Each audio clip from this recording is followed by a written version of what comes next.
Hello दोस्तों, स्वागत है आपका घटना चक्र जी के चैनल पर।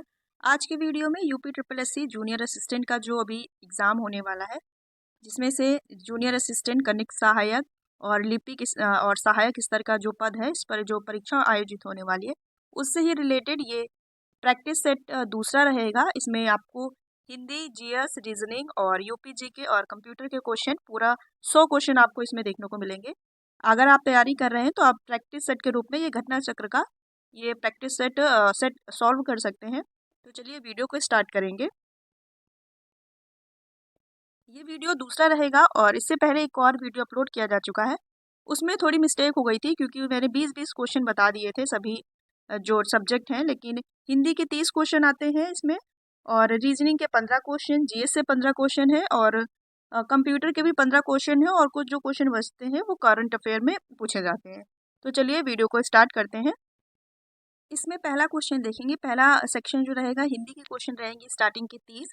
पहला क्वेश्चन है निम्नलिखित बोली वर्गों को उनसे संबंध बोलियों के साथ सुमेलित करना है। एक तरफ वर्ग में वर्ग दिए हुए, एक तरफ सूची में बोली दी गई है। तो पश्चिमी हिंदी का संबंध कहाँ से है? तो पश्चिमी हिंदी का संबंध बुंदेलखंड बुंदेली हो जाएगा। और पूर्वी हिंदी का संबंध है बघेली से, तो ये इसका थर्ड हो जाएगा। बिहारी हिंदी का संबंध मगही से है, ठीक है। और राजस्थानी का हो जाएगा मेवाती।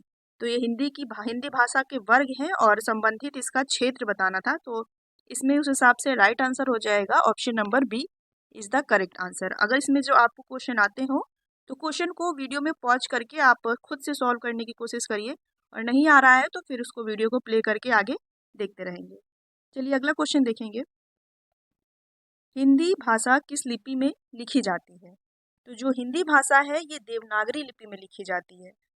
तो इसमें तो कोई भी ऑप्शन नहीं है, तो right answer option number D रहेगा। हिंदी किस भाषा में लिखी जाती है? तो हिंदी देवनागरी लिपि में लिखी जाती है। और ये भी पूछा जाता है जो देवनागरी लिपि है ये कैसे लिखते हैं? तो ये बाएं से दाएं, जो हम लोग आमतौर में यूज करते हैं, बाएं से दाएं, मतलब यहाँ बाएं से दाएं लिखी जाती है। और जो खरोष्टी लिपि होती है वो पूछा जाता है वो कैसे लिखी जाती है? वो दाएं से बाएं।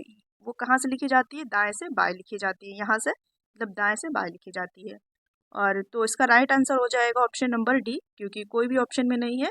और जो हाँ देवनागरी लिपि है इसका विकास ब्राह्मी लिपि से हुआ है, ये सही है, लेकिन इसमें right answer option number B नहीं होगा, क्योंकि इसमें पूछा हिंदी भाषा किस लिपि में लिखी जाती है, तो देवनागरी में। ठीक है, अगला क्वेश्चन देखेंगे। सो सुख सुजस सुलभ मोहि स्वामी में कौन सा अलंकार है? तो अलंकार देख के ही बता देंगे, क्योंकि इसमें देखिए सा वर्ण है, उसकी आवृत्ति बार बार हुई है, तो इसमें कौन सा अलंकार हो जाएगा? अनुप्रास अलंकार। ठीक है, ऑप्शन नंबर सी इसका करेक्ट हो जाएगा। फिर नेक्स्ट है पायो जी मैंने राम रतन धन पायो। पंक्ति के आधार पर सही अलंकार चुनना है। इसमें भी आपको अलंकार बताना है, तो इसमें कौन सा अलंकार हो जाएगा? इसमें हो जाएगा पायो जी मैंने राम रतन धन पायो। इसमें क्या कहा जा रहा है इस पंक्ति में? इसमें उपमेय को उपमान का रूप ही मान लिया गया है पूरी तरीके से, तो रूपक अलंकार हो जाएगा। अगर हो इसमें डायरेक्ट कह दिया है पायो जी मैंने राम रतन धन पायो, मतलब कौन सा रतन पाया? राम रतन का धन पाया है। अगर कह देता कि राम सा रतन पाया है तो हो जाता उपमा अलंकार, है ना, उसमें सा सी सम सरिस लगता है।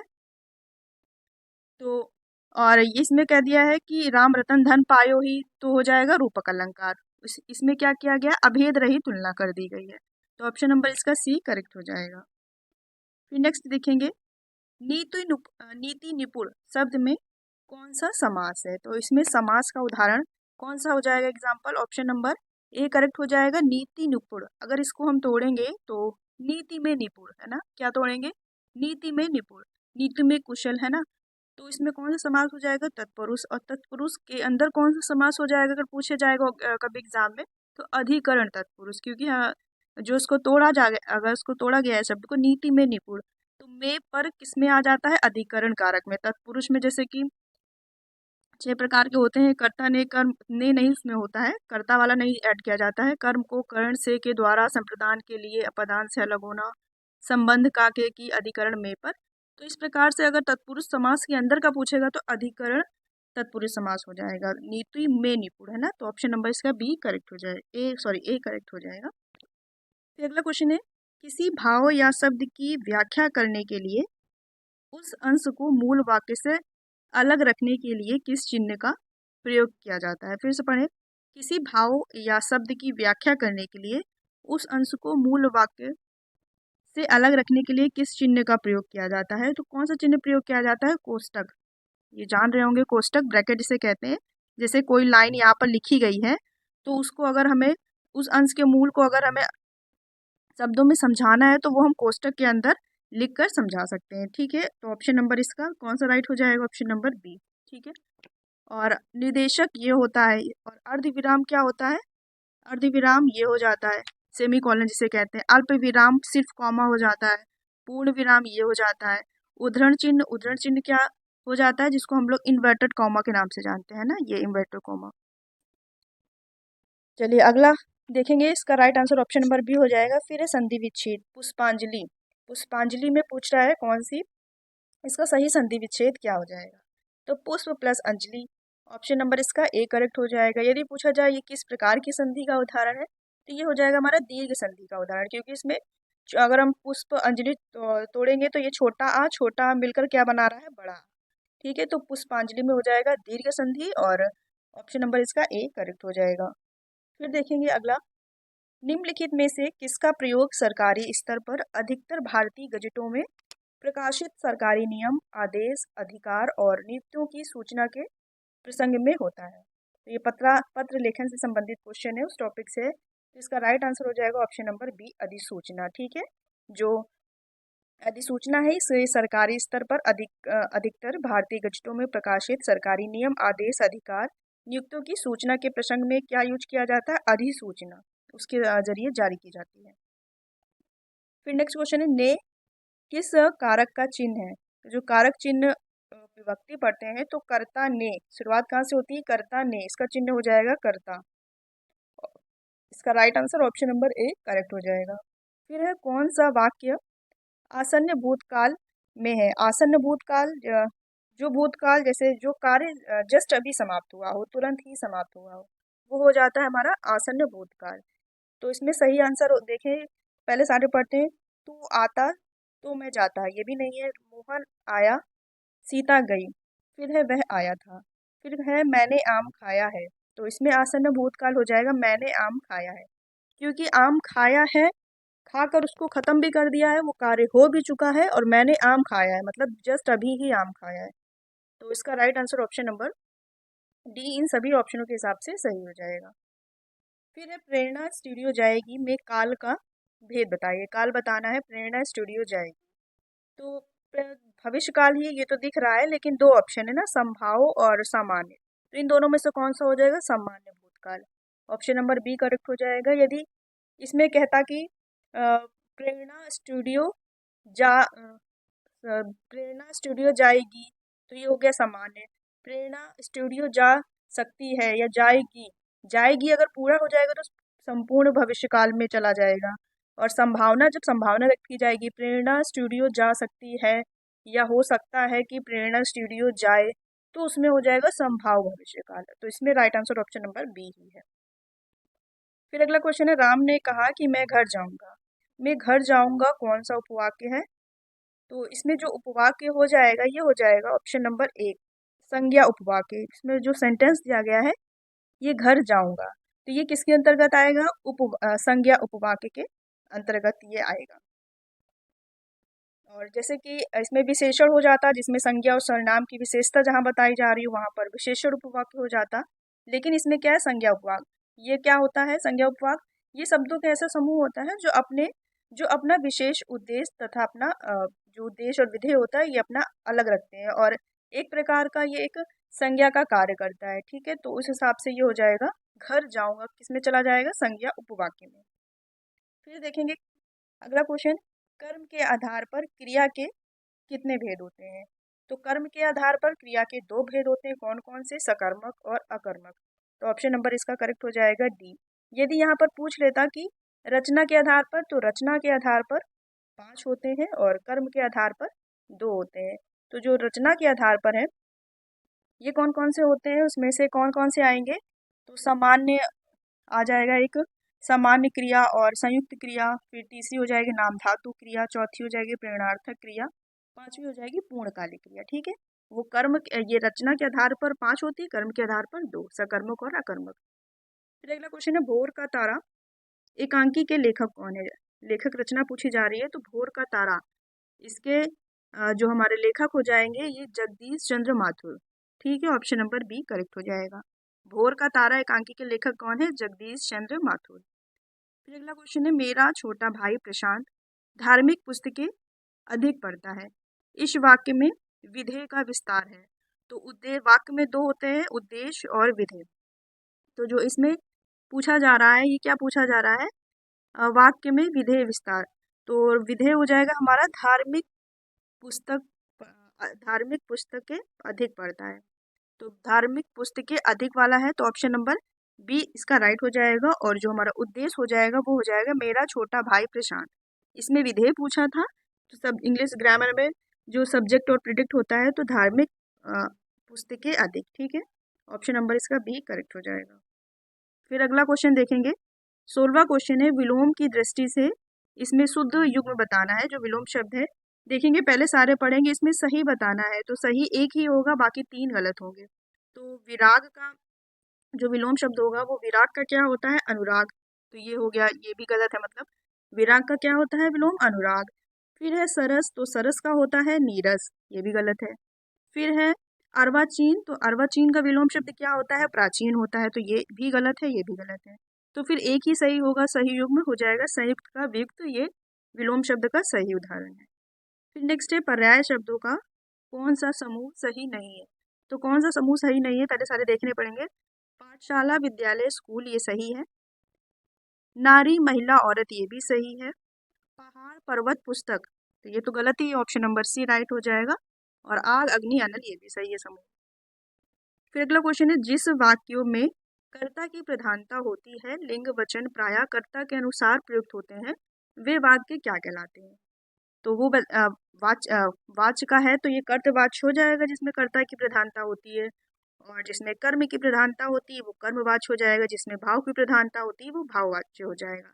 तो वाच्य कितनी प्रकार के होते हैं, 3, कर्तवाच्य, कर्मवाच्य और भाववाच्य। इसका right answer option number B सही हो जाएगा। फिर देखेंगे कृपण तथा कृपाण शब्दों के क्रमशः अर्थ, इसमें भिन्नार्थक शब्द बताना है। कृपण और कृपाण शब्दों का सही अर्थ बताना है। तो कृपण मतलब कंजूस, और कृपाण कृपाण मतलब कटार हो जाएगी। तो ऑप्शन नंबर 20 का सही हो जाएगा, कंजूस तथा कटार। फिर है सुशिक्षित में उपसर्ग, ये तो इजी क्वेश्चन है। सुशिक्षित में उपसर्ग जो हो जाएगा हमारा सु हो जाएगा, ऑप्शन नंबर बी करेक्ट है। फिर है अचूक विशेषण के साथ उपयुक्त संज्ञा बतानी है। जैसे अचूक विशेषण है, तो इसके साथ सटीक जो संज्ञा होगी वो कौन सी होगी। यदि हम सारों का यूज करके देखें, तो यदि अचूक के साथ हम चोट का उपयोग करें, अचूक चोट सेंटेंस नहीं बनेगा। अचूक नेत्र, अचूक निशाना, ये बन सकता है, मतलब ऐसा निशाना जो चूके ना, अचूक निशाना। फिर है अचूक जवाब, तो ऑप्शन नंबर जो उपयुक्त संज्ञा हो जाएगी ऑप्शन नंबर सी के साथ सही हो जाएगा, अचूक निशाना। ठीक है, अगला क्वेश्चन देखेंगे निम्नलिखित में कौन सा तालव्य वर्ण नहीं है। तालव्य हिंदी वर्णमाला में जो तालव्य 5 वर्ग होते हैं, तो उसमें बताना है कौन सा हमारा तालव्य वर्ण नहीं है। इसका मतलब 3 है, एक नहीं है, वो कौन सा नहीं है, तो वो झा नहीं है। ठीक है, झा हमारा तालव्य में नहीं आता है। का भी तालव्य वर्ग का है, चा भी है और चा भी है और छा भी है। निम्नलिखित में से कौन सा तालव्य जैसे होता है वर्ग, यदि बात की जाए कंठ, तालु, मूर्धन्य, ये हो जाता है मूर्धन्य। फिर आता है दंतय, फिर हो जाता है हमारा ओष्ठ। तो इसमें कौन सा तालव्य वर्ण नहीं है। तो अगर तालु की बात की जाएगी, तो तालु में आ जाएगा चा छा जा झा, है ना। और तो जो हमारा ये झा है, ये किसमें इसमें पूछे कौन सा तालव्य वर्ण नहीं है, तो इसमें राइट आंसर ऑप्शन नंबर ए रहेगा। क्योंकि देखिए जल्दबाजी में क्वेश्चन ऐसे गलत हो सकते हैं, यदि हम अगर सरल से सरल क्वेश्चन को भी बारीकी से करेंगे, लिख के करेंगे, तो सही हो जाएगा। कंठ पूछा है तालव्य वर्ण नहीं है, तो तालव्य तो चा भी है, यहाँ पर अगर हमने देखेंगे तालु में चा छा जा आता ही है, लेकिन ये का है, ये कंठ वर्ग का है ना। तो ऑप्शन नंबर कौन सा सही हो जाएगा, ए। इसलिए कहा जाता है कि सच में क्वेश्चन को बहुत ही बारीकी और साधारण तरीके से पढ़ना चाहिए, जल्दबाजी नहीं करनी चाहिए। ठीक है, इसका right answer option number A correct हो जाएगा। फिर है, और कंफ्यूजन तब भी होती है कभी कभी क्वेश्चन में जब ऐसा पूछ देता है इनमें से कौन सा नहीं है ना, तो वो जल्दबाजी में है के चक्कर में भी क्वेश्चन गलत हो जाता है, तो उसको भी आसान से पढ़ना है। फिर अगला क्वेश्चन है, निम्नलिखित व्यंजनों में कौन सा व्यंजन का उच्चारण तालु से होता है। इसको भी आराम से पढ़ेंगे। इसमें नहीं का नहीं पूछ रहा है, इसमें कौन सा व्यंजन का उच्चारण तालु से होता है। तालु मतलब हमारा ये दूसरे वर्ग में जाना चाहिए। तो पहले देख लेंगे का। यदि हम बात करें का की तो ये किस में चला जाएगा, कंठ में। ठीक है, ये भी हटा दो। फिर देखेंगे छा, चा छा जा, अभी आया था ना, ऑप्शन नंबर सी इसका राइट हो जाएगा। ठीक है, तो ऑप्शन नंबर इसका सी हो जाएगा, क्योंकि तालु में जो जाएगा इसमें कौन सा वर्ण, चा छा जा झा यहाँ है ना, तो ऑप्शन नंबर सी इसका करेक्ट हो जाएगा। फिर देखेंगे निम्न में से महाप्राण व्यंजन कौन सा है। तो यदि जब हम लोग ये का एग्जाम्पल बता रहे हैं, खा गा घा अड़ा, यदि ये जो वर्णमाला को हम लोग इस प्रकार से लिखते हैं तो इसमें जो अल्प प्राण होते हैं उसकी क्या ट्रिक होती है, 1 3 5, ये वाले जब वर्ग को हम लिखेंगे इसमें तो ये हो जाएंगे अल्प प्राण के अंतर्गत, और ये 2 और ये 4, ये दूसरा वर्ग, ये चौथा वर्ग, ये घा वाला, तो ये हो जाता है महाप्राण के अंतर्गत। तो इसमें कौन सा ऑप्शन सही हो जाएगा, अब कौन सा महाप्राण है, मतलब कि वो दूसरे में आना चाहिए और चौथे वर्ग में आना चाहिए। तो यदि बात की जाए पा फा पा फा बा भा, यहाँ आ जाएगा पा फा बा भा, ये चला जाएगा और यहाँ आ जाएगा माँ। तो हमारा जो चौथे में आ रहा है तो भा, ये महाप्राण हो जाएगा, ऑप्शन नंबर बी करेक्ट हो जाएगा। ता पहले में यहाँ पर कहीं आएगा तो ये ता अल्प प्राण में चला जाएगा। अगर यदि बात की जाए दा की, ता था दा, ये भी 3 में चला जाएगा, और माँ यहाँ पे भी आ गया था 5 में, 1 3 5 में जो आएंगे वो अल्प प्राण में जाएंगे, जो 2 और चौथे वर्ग में आएंगे वो जाएंगे महाप्राण में। ठीक है, इस तरह आते हुए क्वेश्चन को भी बारीकी से अगर हम करें तो वो सही हो सकते हैं, क्योंकि ये जी होते हैं और इनमें फ्री के नंबर मिलेंगे। ऑप्शन नंबर इसका करेक्ट हो जाएगा, ऑप्शन नंबर सी। फिर देखेंगे अगला क्वेश्चन है, जिसके हृदय में ममता नहीं है के लिए उपयुक्त शब्द क्या होगा। वाक्यांशों के लिए एक शब्द पूछा जा रहा है, तो जिसके हृदय में ममता ना हो वो निर्मम हो जाएगा, ऑप्शन नंबर सी इसका राइट हो जाएगा। फिर अगला क्वेश्चन ये है अपठित गद्यांश से, तो इसको वीडियो को इसमें आप स्क्रीनशॉट ले लीजिएगा या पॉज कर लीजिएगा, इसको पूरा पढ़ेंगे, इसको पूरा पढ़ लीजिएगा, और फिर नीचे हम क्वेश्चन देखते हैं। सबसे प्राचीन वीरता कौन सी है, तो इस जो पैसेज दिया गया था गद्यांश उसके हिसाब से बताना है। इसमें सबसे प्राचीन वीरता कौन सी है, वाक्य वीरता, दान वीरता, युद्ध वीरता, या फिर दया वीरता। तो पैसेज के हिसाब से जो इसका राइट आंसर हो जाएगा वो हो जाएगा युद्ध वीरता। ठीक है, आप भी पढ़िएगा तब देखिएगा कौन सा आपके हिसाब से क्वेश्चन सही हो रहा है, लेकिन इसके हिसाब से जो क्वेश्चन सही हो जाएगा, सबसे प्राचीन वीरता कौन सी है, गद्यांश के हिसाब से युद्ध वीरता, ऑप्शन नंबर सी करेक्ट है। फिर है युद्ध वीरता के लिए किस प्रकार की प्रकृति अपेक्षित है, तो युद्ध वीरता के लिए साहस, प्रयत्न और कष्ट सहने का धीरज, ये प्रकृति अपेक्षित है युद्ध वीरता के लिए, ऑप्शन नंबर इसका डी राइट हो जाएगा।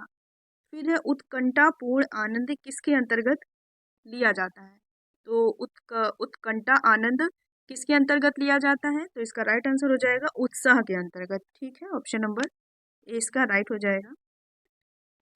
फिर देखेंगे साहित्य मीमांसकों ने वीरता के कौन कौन से भेद दिए हैं, कौन कौन से भेद दिए हैं साहित्य मीमांसकों ने, तो युद्धवीर, दानवीर और दयावीर, कौन से दिए हैं, युद्धवीर, दानवीर और दयावीर, पैसेज के अकॉर्डिंग है ये सब आंसरिंग इसके। फिर है उत्साह के भेद किस आधार पर किए गए हैं, तो उत्साह के भेद कष्ट या हानि के भेद के आधार पर किए गए हैं, किसके आधार पर, कष्ट और हानि के भेद के आधार पर, ऑप्शन नंबर इसका डी करेक्ट हो जाएगा। फिर ये 30 क्वेश्चन हिंदी के हो गए। फिर हम देखेंगे रीजनिंग, ये पिछले वाले वीडियो में बताया था, ये आते भी होंगे आपको, जो कूट भाषा में करते हैं, कोडिंग के हिसाब से किया जाता है। जैसे 327 का मतलब है डोंट कट ट्री, मतलब 3 का अर्थ है डोंट, 2 का अर्थ है कट, 7 का अर्थ है ट्री। उसी प्रकार 635 में 6 का अर्थ है प्लांट, 3 का अर्थ है वन और 5 का अर्थ है ट्री। इस प्रकार यदि आमने सामने आप ये कोडिंग और इसके इंग्लिश वाले जो शब्द दिए गए हैं अगर इस हिसाब से लिखेंगे तो फिर इसमें पूछ रहा है तो कौन सी संख्या शेड को दर्शाती है। जो ये हमारा शेड दिया गया है ये इंग्लिश का शब्द ये बता रहा है इसमें कौन से कोड को दर्शाती है। यदि आप इसको सॉल्व करेंगे जैसे कॉमन लेके बताया था, अगर यहाँ पर जैसे एक बता दे रहे जैसे 327 में डोंट कट ट्री है और 635 में क्या कॉमन है, देखिए 3 3 दोनों में कॉमन है, ये 3 यहाँ पर कॉमन है, ये 3 यहाँ पर कॉमन है। फिर इसमें देखेंगे इंग्लिश वाली लाइन में क्या कॉमन है, डोंट कट ट्री, इसमें है प्लांट वन ट्री। तो ट्री को हम 3 से कट कर सकते हैं क्योंकि 3 में कॉमन क्या मिल रहा है हमें, ट्री। तो इस प्रकार जब आप करेंगे तो जो उसका आंसर आएगा वो आएगा, निर्धारित नहीं किया जा सकता। जब आप पूरा सॉल्व कर लेंगे क्वेश्चन को तब इसका राइट में आएगा, लास्ट में जो आएगा इसमें कुछ भी इसका निष्कर्ष नहीं निकलेगा। तो ऑप्शन नंबर इसका हम डी करेक्ट कर सकते हैं, निर्धारित नहीं किया जा सकता। फिर देखेंगे दिए गए अनुक्रम को पूरा करना है, सीरीज है रीजनिंग वाली। तो इसमें 108, यदि 108 में हम 4 माइनस करें 104, फिर 104 में 4 माइनस करें 100, 100 में 4 माइनस करें 96, इस तरह जब आगे सीरीज जाएगी इसमें 4 4 को माइनस किया जा रहा है। तो राइट आंसर हो जाएगा 88। 92 में हम यदि 4 माइनस कर देंगे तो हो जाएगा हमारा 88। ठीक है, राइट आंसर 88 सही है। फिर है दी गई आकृति में कितने त्रिभुज हैं, त्रिभुज की संख्या बतानी है। यदि हम त्रिभुज गिनने बैठेंगे तो इसमें कितने त्रिभुज हो जाएंगे, तो राइट आंसर हो जाएगा इसका ऑप्शन नंबर, अगर चलिए एक बार हम लोग करके भी देख लेते हैं कितने वैसे बन रहे हैं, फिर आंसर तो अभी बताते हैं लेकिन जो ऊपरी ऊपर कर पा रहे हैं वो कितने हैं। तो पहले 1 2 3 4 5 6 7, ठीक है ये हो गए 7, फिर एक ये पूरा 7 8, फिर ये 9, फिर इसी हिसाब से ये चला जाए, ये चला जाएगा 9, फिर ये 10, फिर ये हो जाएगा 11 11, फिर इसमें पूरी खिचड़ी पक गई है।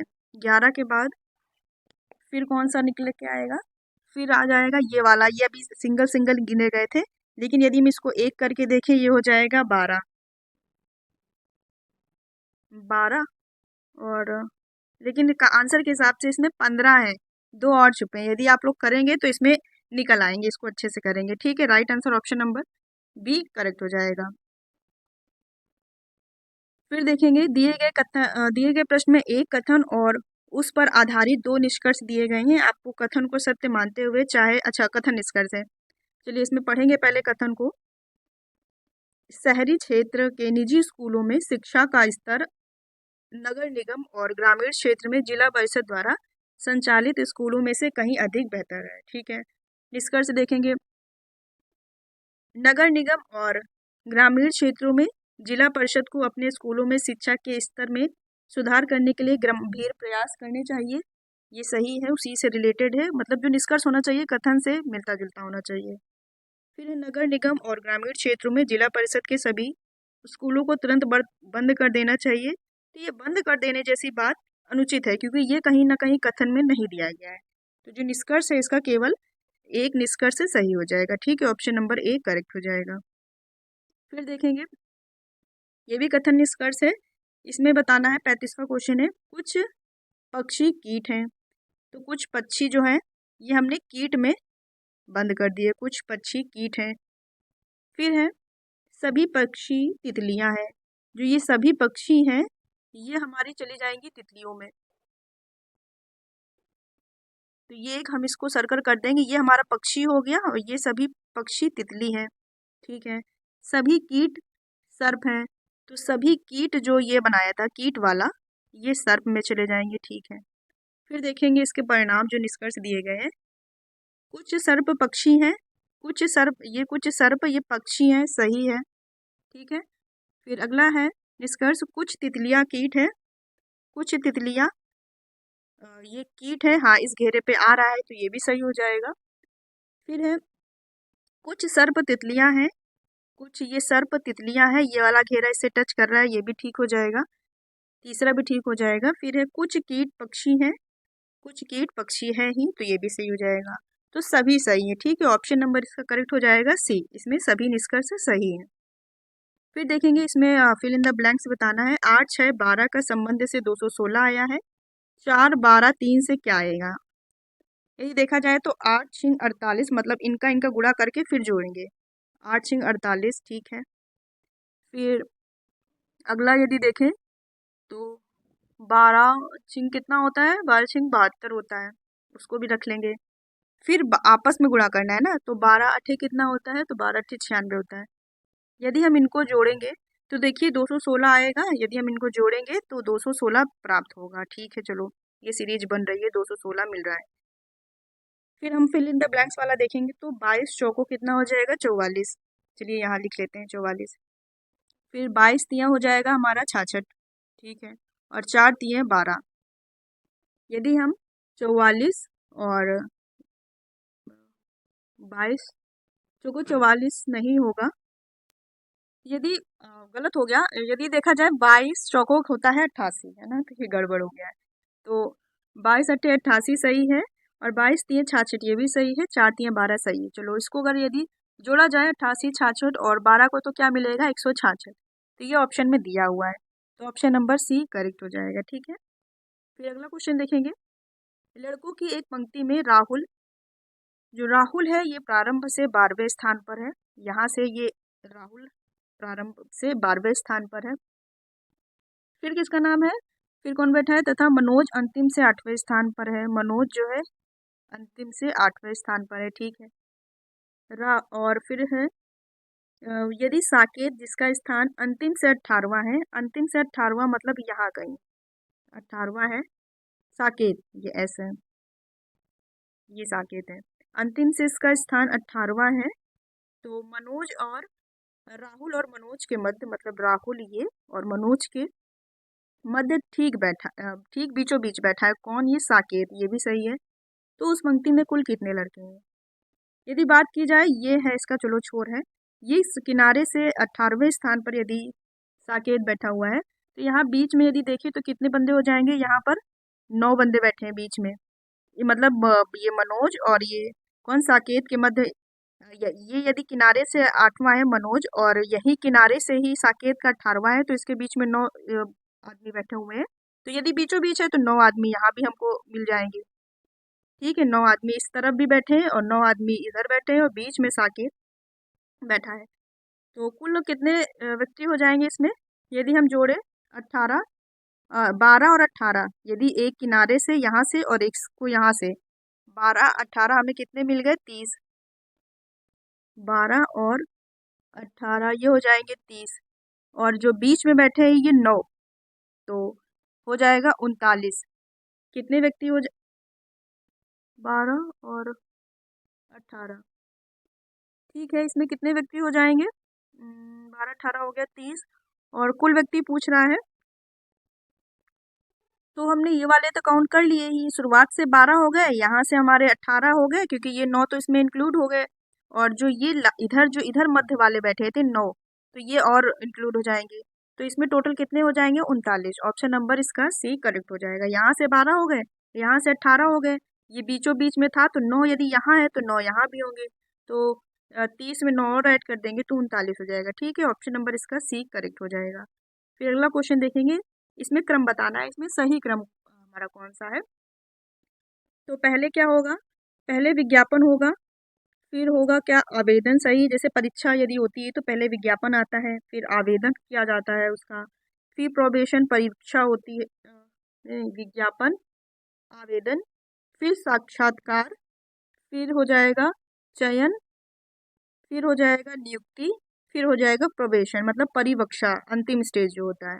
ऑप्शन नंबर इसका करेक्ट हो जाएगा, ए ऑप्शन नंबर इसका करेक्ट हो जाएगा। ठीक है, अगर क्रम से देखा जाए तो ये सही है। फिर देखेंगे ये, अच्छा, ब्लड ब्लड रिलेशन वाला क्वेश्चन है।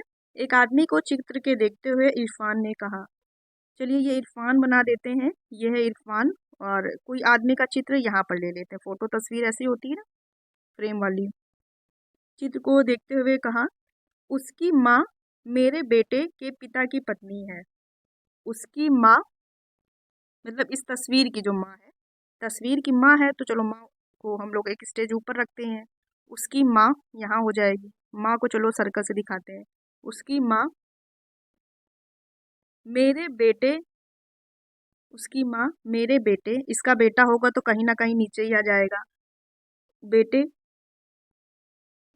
उसकी माँ मेरे पिता उसकी माँ, कह रहा है उसकी माँ, किसकी माँ? उस जो आदमी, यहाँ पर जो आदमी बनाया हुआ है, आदमी की माँ, उसकी माँ मेरे पिता, तो इरफान का पिता इसके ऊपर हो जाएगा, इरफान का पिता ऊपर चला जाएगा। इरफान का पिता, पिता के बेटे, इसका बेटा खुद यही हो जाएगा, स्वयं इरफान ही हो जाएगा। बेटे की पत्नी, पत्नी है तो इसके बगल में ही जाएगी, है ना, यहाँ पर इसकी पत्नी हो जाएगी, पत्नी लिख दिया, इरफान की पत्नी है। ठीक है, इतना बन गया। फिर वह मेरे भाई या बहन नहीं है, इरफान कह रहा मेरा भाई या बहन नहीं है, इसका और अगला कोई भी नहीं है। तो इरफान उसके चित्र को देख रहा था, तो इसमें संबंध पूछा, एक आदमी के चित्र को देखते हुए इरफान ने कहा उसकी माँ मेरे पिता के बेटे की पत्नी है, मेरे कोई भाई बहन नहीं है। तो इरफान किसका चित्र देख रहा था? अच्छा, पूछ रहा है इसमें इरफान किसका चित्र देख रहा था, तो ये अपने बच्चे का चित्र देख रहा था।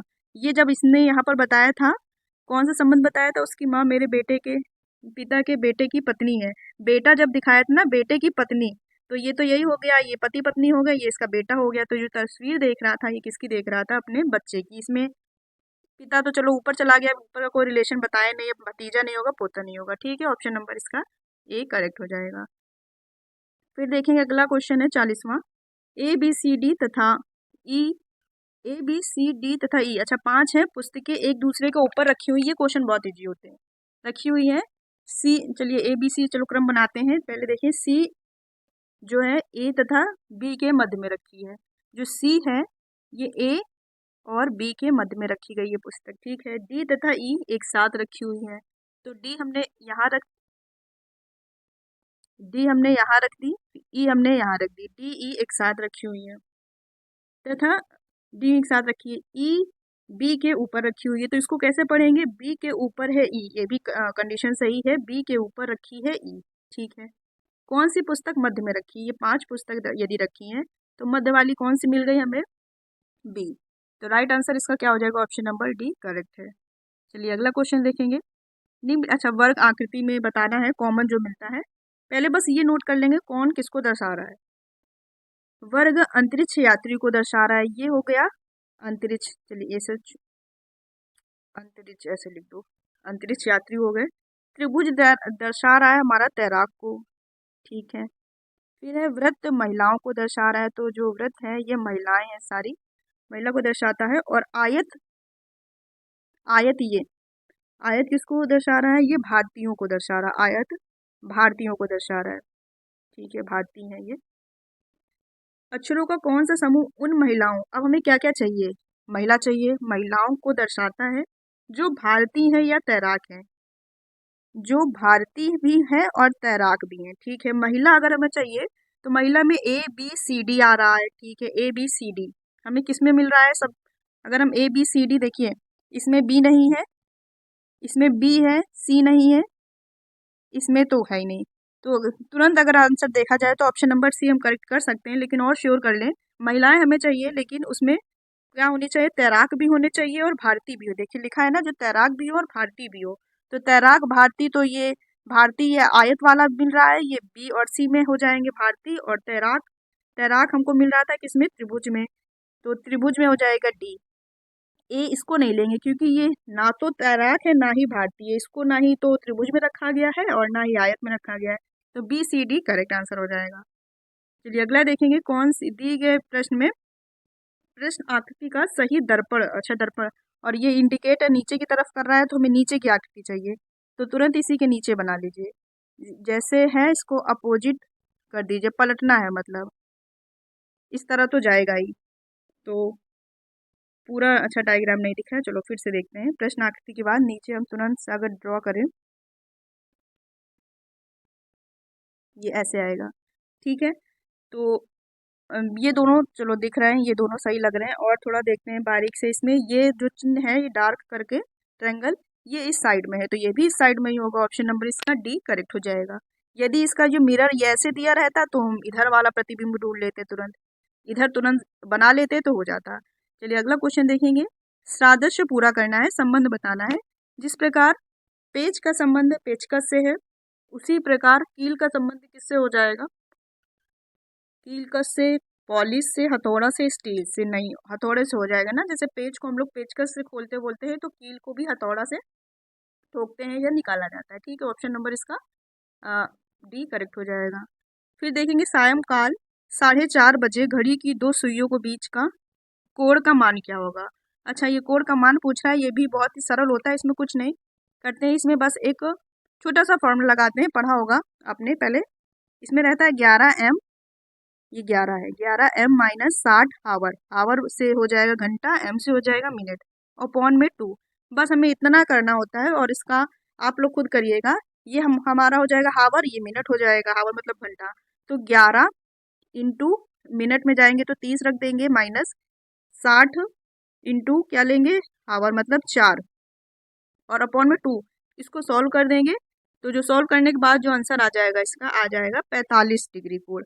ऑप्शन नंबर ए इसका करेक्ट हो जाएगा। करिएगा और आप लोग देखिएगा इससे आ रहा है कि नहीं।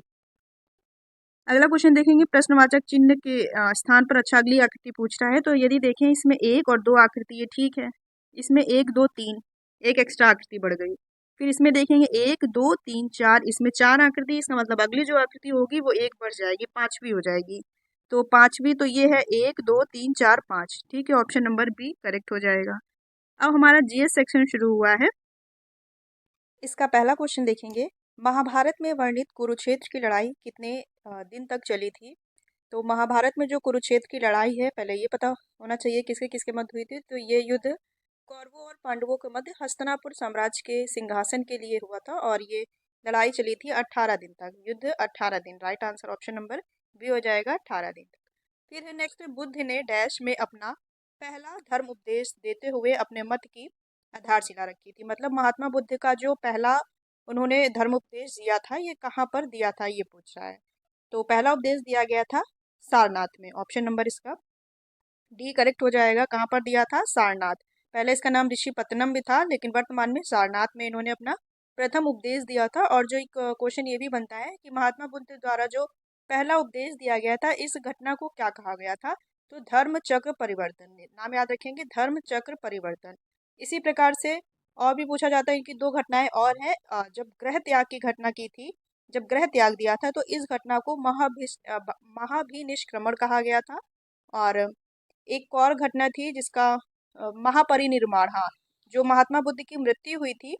महात्मा बुद्ध की मृत्यु कब हुई थी, 483 ईसा पूर्व कुशीनगर में हुई थी। तो उस घटना को कहा गया था महापरिनिर्वाण। ठीक है, तो ये 3 घटनाएं पूछी जाती हैं, धर्मचक्र परिवर्तन, महाभिनिष्क्रमण, और एक अभी क्या बताया था, महापरिनिर्वाण। तो ये 3 घटनाएं पूछी जाती हैं बुद्ध से संबंधित, तो याद रखेंगे। और क्वेश्चन था पहला उपदेश सारनाथ में दिया गया था। और महात्मा बुद्ध का जन्म की तिथि भी पूछी जाती है। तो 563 ईसा पूर्व लुम्बिनी नेपाल में इनका जन्म हुआ था। ठीक है, ऑप्शन नंबर इसका डी करेक्ट है। फिर है, बुद्ध को महापरिनिर्वाण कहाँ पर प्राप्त हुआ था। यदि आपको ये नहीं पता होगा तो इनकी मृत्यु की घटना को महापरिनिर्वाण कहा गया था, तो आप क्वेश्चन नहीं कर पाएंगे। तो इनकी मृत्यु कहाँ पर हुई थी, तो इसका राइट आंसर हो जाएगा ऑप्शन नंबर बी, कुशीनगर भी बताया था ना, कुशीनगर में इनकी मृत्यु हुई कब, 483 ईसा पूर्व। Right answer option number B इसका सही हो जाएगा। फिर है, इनमें से कौन सी भारतीय क्षेत्र में एक खाड़ी नहीं है। तो कक्षी की खाड़ी भी है, खंभात की खाड़ी भी है, कैम्ब्रिज जिसे बोलते हैं, और मन्नार की भी खाड़ी है, अकाबा की खाड़ी नहीं है। तो राइट आंसर हमारा ऑप्शन नंबर डी हो जाएगा। और ये जो अकाबा की खाड़ी है, ये है कहाँ पर, तो ये एशिया पूर्वोत्तर अफ्रीका के पास है। और जो अकाबा खाड़ी के आसपास की यदि बात की जाए, आपको देश बता दे, तो इसराइल, मिस्र, जॉर्डन और जो सऊदी अरबिया है कि, तो यहाँ पर है ये अकाबा की खाड़ी। ठीक है, ऑप्शन नंबर इसका डी करेक्ट हो जाएगा। फिर नेक्स्ट क्वेश्चन है, नागार्जुन सागर बांध किस नदी पर बना हुआ है। तो नागार्जुन सागर जो बांध है, ये कृष्णा नदी पर बना हुआ है। ऑप्शन नंबर इसका सी करेक्ट हो जाएगा। कहाँ पर बना हुआ है नागार्जुन सागर बांध, कृष्णा नदी पर बना हुआ है। कहाँ पर, आंध्र प्रदेश और जो तेलंगाना राज्य है इसकी सीमा पर बना हुआ है। ठीक है, ऑप्शन नंबर सी इसका करेक्ट है। फिर नेक्स्ट देखेंगे, सूची मिलान करना है। एक तरफ झील है, एक तरफ संबंधित उसके राज्य हैं। देखेंगे पुलिकट झील, तो पुलिकट झील कहाँ पर है, इसमें मिलान करना है। पुलिकट झील हो जाएगा हमारा तमिलनाडु में। ऑप्शन नंबर इसका, इसमें ऑप्शन नहीं, इसमें अच्छा कूट मिलान करना है पूरा, तो पूरा क्वेश्चन देखेंगे तब इसका कर पाएंगे। पुलिकट झील का संबंध या मिलान हो जाएगा तमिलनाडु से। चिल्का झील, चिल्का झील का संबंध हो जाएगा उड़ीसा से। और वुलर झील, तो वुलर झील सबको पता होगा कश्मीर से संबंधित है, कश्मीर में है। और सांभर झील, खारे पानी की जो झील है, ये राजस्थान में है। तो उस हिसाब से अपना कूट का मिलान देख लेंगे कौन सा है। अगला क्वेश्चन देखेंगे, बिटकॉइन क्या है। तो बिटकॉइन क्या होती है, बिटकॉइन कह सकते हैं एक डिजिटल मुद्रा का एक रूप है। बिटकॉइन जो होती है इसको ना तो देखा जा सकता है ना ही इसको स्पर्श किया जाता है। ये सिक्का नहीं है, बिटकॉइन का मतलब ये कोई सिक्का नहीं, ये डिजिटलीकरण मुद्रा का एक रूप है। ऑप्शन नंबर इसका डी करेक्ट हो जाएगा।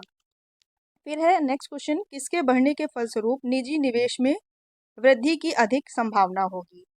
तो नई पूंजी पर अनुमानित प्राप्ति पर निजी निवेश में वृद्धि की अधिक संभावना होती है। अर्थव्यवस्था का क्वेश्चन है, ऑप्शन नंबर इसका बी करेक्ट हो जाएगा। देखिए, आपको अर्थव्यवस्था से संबंधित काफ़ी सारे क्वेश्चन एग्जाम में पूछे जाते हैं। तो आप लोग कहेंगे तो जितने भी प्रीवियस ईयर क्वेश्चन हैं जो इकोनॉमिक अर्थव्यवस्था से संबंधित है, कम से कम जितने भी 100 या 150 जितने भी हों, तो वो उसका एक वीडियो बनाया जाएगा। अगर आप लोगों को चाहिए हो या अर्थव्यवस्था से संबंधित कोई एक टॉपिक, ये जो अर्थव्यवस्था है इससे संबंधित वीडियो, तो आप लोग कमेंट बॉक्स में हाँ या ना बताइएगा। उस हिसाब से आपका ये कंप्यूटर और अर्थव्यवस्था का ये इसके आपको 150 से 200 क्वेश्चन जो एग्जाम में पूछे जाते हैं वो आपको इसका वीडियो दिया जाएगा। चलिए अगला क्वेश्चन देखेंगे, बैंक दर का अर्थ क्या है। तो बैंक दर क्या होती है, देश के केंद्रीय बैंक द्वारा ली जाने वाली आधिकारिक ब्याज दर को क्या बोलते हैं, बैंक दर। ठीक है, और ये आरबीआई वाणिज्यिक बैंक को जिसमें ऋण देती है। ऑप्शन नंबर इसका बी सॉरी ए करेक्ट हो जाएगा, ये वाला। फिर है, भारतीय संविधान कितने शब्दों का बना हुआ है। तो जो भारतीय संविधान है ये 12 लाख शब्दों से मिलकर बना हुआ है। ऑप्शन नंबर इसका डी करेक्ट हो जाएगा। और संविधान भी अपना एक अलग विषय है। अगर आप संविधान से रिलेटेड भी क्वेश्चन कहेंगे टॉपिक वाइज, क्योंकि जैसे कि इसमें मौलिक अधिकार, मौलिक कर्तव्य, नीति निर्देशक और राष्ट्रपति प्रधानमंत्री से ये जो अलग अलग टॉपिक हैं, अगर आप कहेंगे तो संविधान का भी वीडियो आपको मिल जाएगा। इसका right answer option number D है। ठीक है, फिर अगला क्वेश्चन है, भारत के संविधान का कौन सा अनुच्छेद राष्ट्रीय महत्व के स्मारकों और स्थानों और वस्तुओं की सुरक्षा से संबंधित है। यह अनुच्छेद पूछ रहा है। तो जो हमारा राष्ट्रीय महत्व के स्मारकों और स्थानों और वस्तुओं की सुरक्षा या संरक्षित से संबंधित जो हमारा अनुच्छेद है, ये है अनुच्छेद 49। ऑप्शन नंबर सी करेक्ट है, अनुच्छेद 49 संबंधित है राष्ट्रीय स्मारकों से, के महत्व और स्मारकों से। और जो हमारा और भी ऑप्शन है इनको देख लेंगे। जो हमारा अनुच्छेद 48 है ये कृषि एवं पशुपालन के संगठन से संबंधित है। और जो हमारा 48 ए है ये भी मोस्ट इम्पॉर्टेंट है, ये पर्यावरण का संरक्षण और उसके संवर्धन से संबंधित है, वन्य जीवों की रक्षा से, है ना। तो ये हो जाएगा 48 ए। और जो 50 है हमारा अनुच्छेद, ये न्यायपालिका व कार्यपालिका के पृथक्करण से संबंधित है। ठीक है, तो जो इसका right answer option number C है 49। फिर है, निम्न में से क्या भारतीय नागरिकों को आर्थिक न्याय प्रदान करता है। तो नीति निर्देशक तत्व है, राइट आंसर इसका ऑप्शन नंबर बी हो जाएगा, नीति निर्देशक तत्व है। और ये अनुच्छेद कहाँ से कहाँ तक वर्णित है पूछा जाता है, 36 से 51 तक। और ये आयरलैंड के सिद्धांतों से लिए गए हैं जो नीति निर्देशक तत्व हैं। फिर है अगला क्वेश्चन, प्रकाश वर्ष किसके मापन की इकाई है। तो जो प्रकाश वर्ष है ये एक वर्ष में निर्वात में प्रकाश द्वारा चली गई दूरी से संबंधित है। प्रकाश वर्ष ये इसकी मापन की इकाई है। प्रकाश वर्ष की इसकी एक वर्ष में निर्वात में प्रकाश द्वारा चली गई दूरी। ऑप्शन नंबर इसका बी करेक्ट है। फिर है, ऊर्जा की एसआई यूनिट या इकाई क्या है, मात्रक पूछ रहा है। तो ऊर्जा का एसआई मात्रक हो जाता है जूल। ठीक है, ऑप्शन नंबर बी करेक्ट है, जूल। फिर 1 वाट घंटा किसके बराबर है। तो 1 वाट घंटा जो हमारा है 3600 जूल के बराबर। ऑप्शन नंबर इसका डी राइट है, 1 वाट घंटा किसके बराबर है, 3600 जूल। फिर थोड़े इसमें करंट के क्वेश्चन है। अगस्त 2023 में संपन्न हुई पुरुष एशियाई हॉकी चैंपियंस ट्रॉफी 2023 का खिताब किसने जीता था। भारत ने जीता था। ऑप्शन नंबर इसका ए राइट हो जाएगा, भारत ने मलेशिया को हराकर ये चौथी बार ये टूर्नामेंट जीता था। याद रखेंगे, ऑप्शन नंबर ए करेक्ट है, भारत। फिर है, सूर्य के अध्ययन के लिए भारतीय अंतरिक्ष अनुसंधान संगठन जो इसरो द्वारा भेजे जाने वाले पहले भारतीय मिशन का क्या नाम है। आपको चंद्रमा का पता होगा, चंद्रमा के अध्ययन के लिए चंद्रयान जो मिशन लॉन्च किया गया है इसका तीसरा चल रहा है, तीसरा लॉन्च किया गया है। और जो सूर्य के अध्ययन के लिए है यह आदित्य L1 है। ऑप्शन नंबर इसका सी करेक्ट हो जाएगा। ठीक है, सितंबर 2023 में इसको लॉन्च किया गया सूर्य के अध्ययन के लिए। क्या है? आदित्य L1। फिर अगला क्वेश्चन देखेंगे, अगस्त 2023 में किसने केंद्रीय अप्रत्यक्ष कर और सीमा शुल्क बोर्ड के अध्यक्ष के रूप में पदभार ग्रहण किया है? तो ये किया है संजीव कुमार अग्रवाल ने। किसने? संजय कुमार अग्रवाल ने। केंद्रीय अप्रत्यक्ष कर और सीमा शुल्क बोर्ड का अध्यक्ष किसे नियुक्त किया गया है? संजय कुमार अग्रवाल को। फिर अगला क्वेश्चन देखेंगे, अगस्त 2023 में किसे प्रतिष्ठित लोकमान्य तिलक राष्ट्रीय पुरस्कार प्रदान किया गया? इंपॉर्टेंट क्वेश्चन है। तो ये किया गया है हमारे प्रधानमंत्री नरेंद्र मोदी जी को। ऑप्शन नंबर डी राइट हो जाएगा। कौन सा पुरस्कार है? लोकमान्य तिलक राष्ट्रीय पुरस्कार से इन्हें सम्मानित किया गया है। और ये दिया क्यों गया है इनको? तो ये इनको, जो हमारे भारतीय हैं, इनके देशभक्ति की भावना को और उनके शानदार नेतृत्व के लिए इनको ये पुरस्कार से सम्मानित किया गया है। फिर अगला क्वेश्चन है, अगस्त 2023 में ब्रिक्स उद्योग मंत्रियों की 7वीं बैठक 2023 में वर्चुअली किस देश की अध्यक्षता में संपन्न हुई?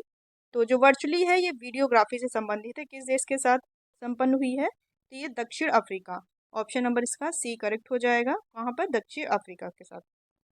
फिर अगला क्वेश्चन है, पहला कंप्यूटर बनाया था किसके द्वारा? तो कंप्यूटर का जनक जिसे कहते हैं चार्ल्स बेबेज। तो right answer option number C हो जाएगा। चार्ल्स बेबेज द्वारा पहला कंप्यूटर बनाया गया था।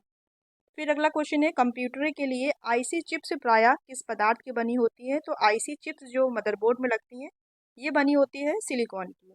ऑप्शन नंबर इसका राइट हो जाएगा। क्या? ऑप्शन नंबर ए करेक्ट है, सिलिकॉन।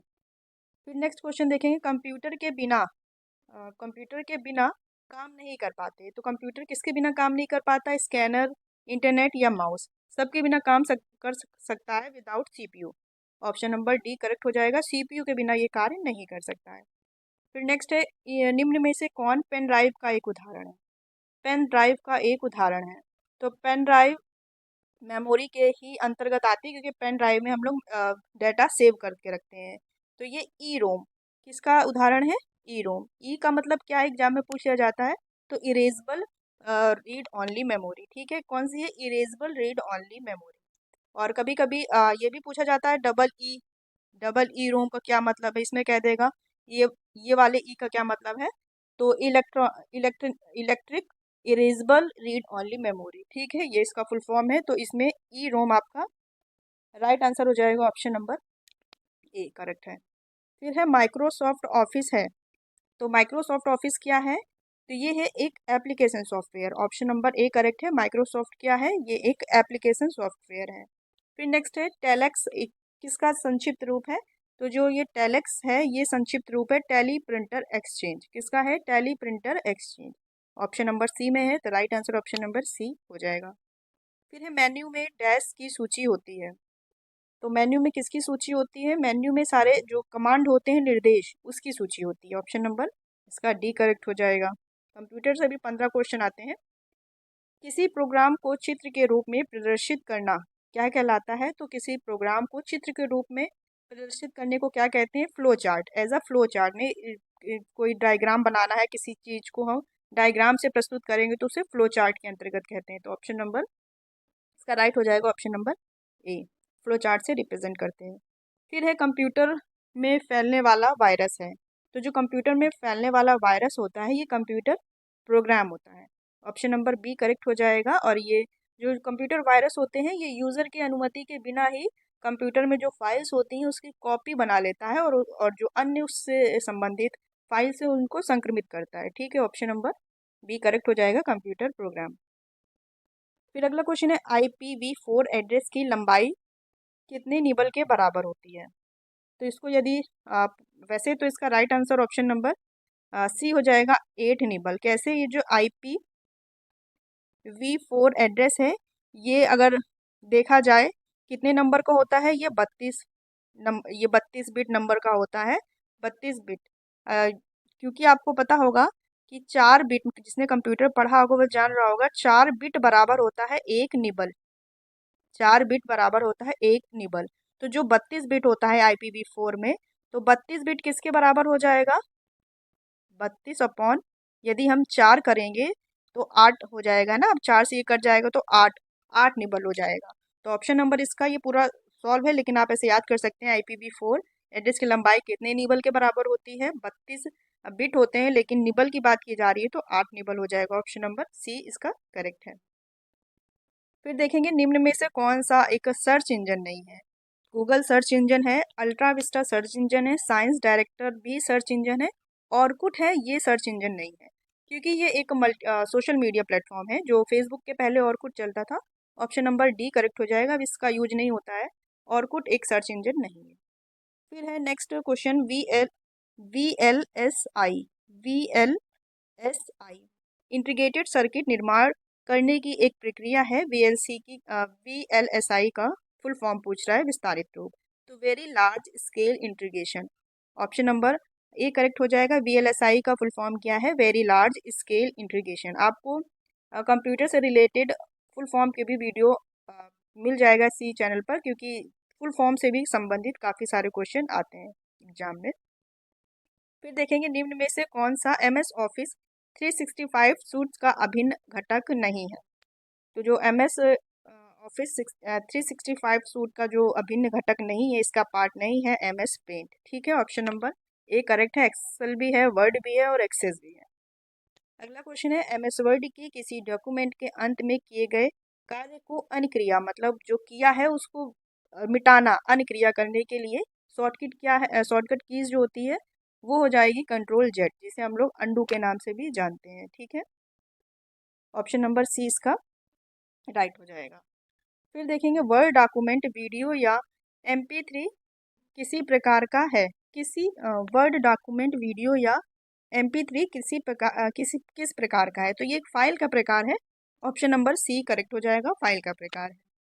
फिर अब UPGK से रिलेटेड क्वेश्चन देखेंगे। मोतीलाल नेहरू बाल संग्रहालय कहाँ पर स्थित है? जो मोतीलाल नेहरू बाल संग्रहालय है ये स्थित है लखनऊ में। ऑप्शन नंबर इसका करेक्ट हो जाएगा सी। इसकी स्थापना भी पूछी जा सकती है, 1957 इसका स्थापना वर्ष है। स्थापित कहाँ है? लखनऊ में। फिर अगला क्वेश्चन है गीडा है, तो गीडा क्या है? तो ये एक औद्योगिक विकास प्राधिकरण है। गीडा, इसमें जी का क्या मतलब है? गोरखपुर औद्योगिक विकास प्राधिकरण। ठीक है, क्या राइट आंसर हो जाएगा? ऑप्शन नंबर इसका बी करेक्ट है। गीडा क्या है? गोरखपुर औद्योगिक विकास प्राधिकरण। इसकी स्थापना 1989 में हुई थी। ऑप्शन नंबर बी करेक्ट है। फिर देखेंगे उत्तर प्रदेश में कितने कृषि जलवायु क्षेत्र पाए जाते हैं? तो उत्तर प्रदेश में 9 प्रकार के, कितने? 9 कृषि जलवायु क्षेत्र पाए जाते हैं। जैसे तराई हो गया, पश्चिमी मैदान, मध्य पश्चिमी, दक्षिण पश्चिमी, मध्य मैदान, बुंदेलखंड, है ना, इस जो विंध्याचल वाली श्रेणियां हैं जो अपने दक्षिण में लगती है। तो इस प्रकार की कितनी कृषि जलवायु क्षेत्र है? 9 प्रकार की। ऑप्शन नंबर सी करेक्ट हो जाएगा।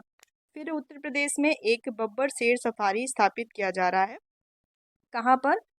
तो राइट आंसर हो जाएगा ऑप्शन नंबर बी, इटावा में। कहाँ पर? इटावा में बब्बर शेर सफारी स्थापित किया जा रहा है। फिर है लाल मिट्टी पाई जाती है, तो लाल मिट्टी पठारी क्षेत्रों में पाई जाती है, लेकिन इसका जिला पूछ रहा है, तो इसका राइट आंसर हो जाएगा झांसी और Mirzapur. Option number C correct है, मिर्जापुर झांसी में। ठीक है, फिर अगला क्वेश्चन है, ये भी काफी इंपॉर्टेंट क्वेश्चन है, काफी बार एग्जाम में पूछा गया है। उत्तर प्रदेश का पारीक्षा बांध किस नदी पर स्थित है?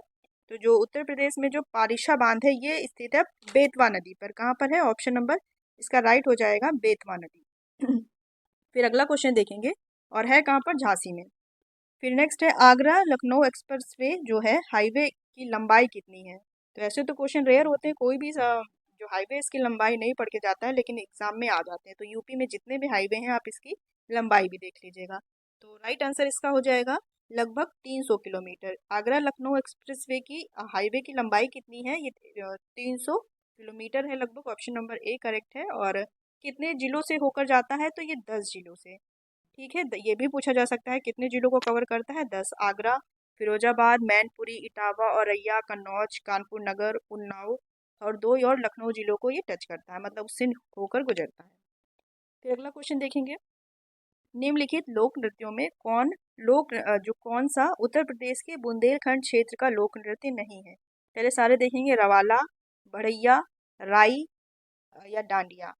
ऑप्शन में हमें डांडिया ऐसा लग रहा है, जो कि कहाँ का ये नृत्य है? तो ये गुजरात का एक लोकप्रिय नृत्य है ना। तो ऑप्शन नंबर बी करेक्ट हो जाएगा, डांडिया संबंधित नहीं है। बाकी अन्य का नहीं पता, लेकिन ये पता है कि डांडिया संबंधित है गुजरात से। तो ऑप्शन नंबर इसका सही हो जाएगा, ऑप्शन नंबर बी। बाकी है इससे संबंधित। फिर है इसमें मिलान करना है, कूट है। तो संबंध बताना है, सूची 1 को सूची 2 से मिलान करना है। इसमें लक्षु महाराज का संबंध किससे है? तो लक्षु महाराज का संबंध है कत्थक से।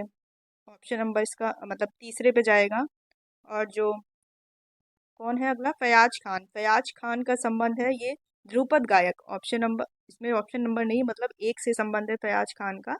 फिर है सिद्धेश्वरी देवी। इनका संबंध किससे है?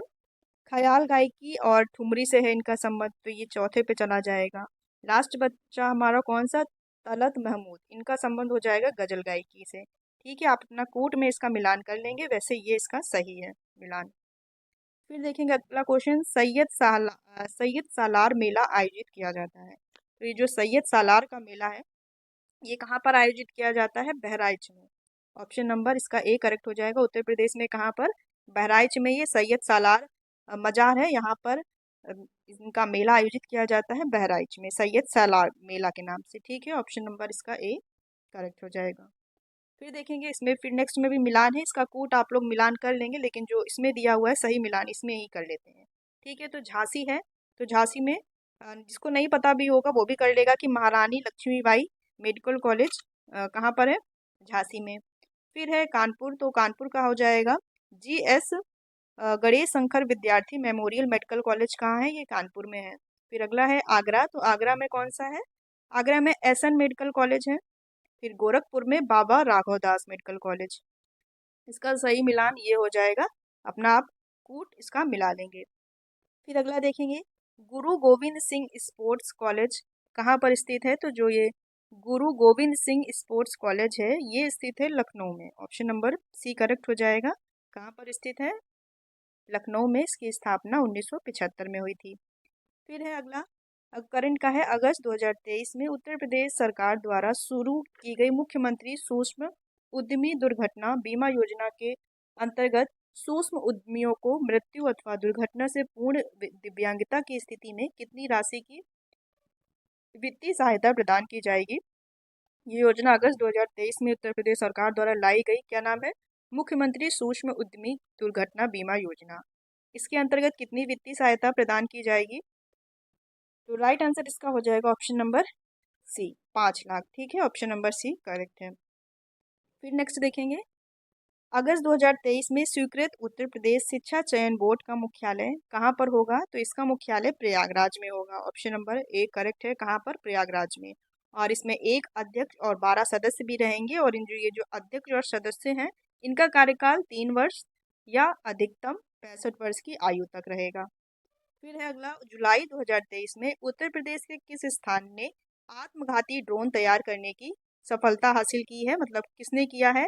तो ये है, इसका राइट आंसर हो जाएगा ऑप्शन नंबर ए, IIT कानपुर द्वारा। ठीक है, इसने आत्मघाती ड्रोन तैयार करने में सफलता हासिल की है, और ये ड्रोन दुश्मन के ठिकाने पर जाकर खुद ही फट जाएगा। ऐसी टेक्नोलॉजी से विकसित किया गया है आत्मघाती ड्रोन कानपुर IIT द्वारा। ऑप्शन नंबर ए करेक्ट है। फिर देखेंगे, उत्तर प्रदेश में रीजनल फिल्म सिटी कहाँ पर खोली जाएगी? तो उत्तर प्रदेश में रीजनल फिल्म सिटी खोली जाएगी गोरखपुर में। ऑप्शन नंबर ए करेक्ट हो जाएगा, गोरखपुर। और आपको पता ही होगा कि फिल्म सिटी का निर्माण के रूप में नोएडा को भी विकसित किया जा रहा है, लेकिन जो रीजनल फिल्म सिटी है ये गोरखपुर में खोली जाएगी। ऑप्शन नंबर ए करेक्ट है। फिर इसमें मिलान है, देख लेंगे मिलान। भारतीय गन्ना अनुसंधान संस्थान ये कहाँ पर स्थित है? तो ये स्थित है लखनऊ में। इसका हो जाएगा तीसरा। कहाँ पर गन्ना संस्थान अनुसंधान संस्थान है? लखनऊ में। फिर है सरदार वल्लभ भाई पटेल कृषि विश्वविद्यालय, ये है स्थित मेरठ में। इसमें देखिए मिलान एग्जामिनर इसलिए भी रखता है क्योंकि इससे क्वेश्चन होगा तो एक ही क्वेश्चन पूछा जाएगा। मिलान में क्या होता है, आपको 4 क्वेश्चन, 4 नहीं तो 2 से 3 पता होना चाहिए, तब ये इसका मिलान सही हो पाता है। तो इसलिए मिलान ज़्यादा पूछे जाते हैं। फिर है राष्ट्रीय चेंबर ऑफ उद्योग एवं वाणिज्य, ये केंद्र कहाँ पर स्थित है? तो ये है स्थित आगरा में। फिर है school of paper technology, school of paper technology स्थित है सहारनपुर में। ठीक है, इसका ये हो जाएगा। तो अपना कूट जो होगा सी है जहाँ तक, तो इसका मिलान हो जाएगा। फिर नेक्स्ट देखेंगे, ये भी मिलान है। इसमें क्या है, एक तरफ उद्योग है, इस तरफ उसका संबंधित जिला है, किससे संबंधित है? भारतीय कृत्रिम अंग निर्माण, ये कहाँ पर है? कानपुर। फिर है अगला है सीमेंट। तो सीमेंट के लिए क्या प्रसिद्ध है? सीमेंट निर्माण के लिए चुर्क डल्ला मिर्ज़ापुर हो जाएगा, ये मिलान इसका हो जाएगा। फिर टेराकोटा, टेराकोटा एक प्रकार की कढ़ाई है, तो ये संबंधित हो जाएगा गोरखपुर से। टेराकोटा कढ़ाई नहीं है, ये हाथ से बना हुआ उत्पाद है, ये हो जाएगा गोरखपुर। फिर हो जाएगा जरदोजी या हाथ की छपाई उद्योग, ये हो जाएगा गोरखपुर से संबंधित। ठीक है, ये इसका मिलान ये करेक्ट है। फिर अगला क्वेश्चन देखेंगे, 2 क्वेश्चन और बाकी हैं।